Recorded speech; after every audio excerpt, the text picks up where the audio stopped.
যারা ভোট চুরির প্রস্তুতি নিতেছে তারা কি পারবে? কারেন্টের খাম্বা চুরি, ব্যাংক ঋণ খেলাপি, এগুলো আছে না? আছে কিনা? দেবিদ্বারে আছে তো এইসবের ইতিহাস আছে না?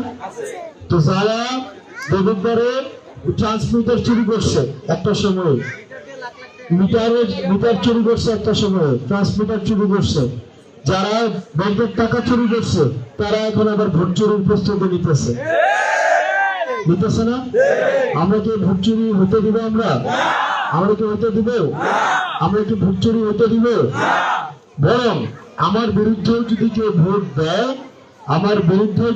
ভোট দেয়, সেই জন্য ভোটটা দিতে পারে, আমরা সেটার ব্যবস্থা ইনশাল্লাহ করবো। ঠিক কিনা? চুরি করে ভোট দিয়ে ক্ষমতা আসে কোনো লাভ আছে? হারাম দিয়ে শুরু করে কখনো হারাম কাজ করা যাবে? সেই জন্য আপনাদের কাছে অনুরোধ থাকবে, যারা দুর্নীতি করছে অতীতে, দেবিদ্বারের বিভিন্ন মামলা, মিটার মামলা, এই মামলা, যে মামলায় তারা জড়িত ছিল, যারা ঋণ খেলাপিতে জড়িত ছিল, কারা ঋণ খেলাপিতে জড়িত, কারা দুর্নীতি করছে, এই বিষয়গুলো আপনারা জানেন এবং বুঝেন। এই বিষয়গুলো সম্পর্কে আপনাদের উপরে ছেড়ে দিলাম।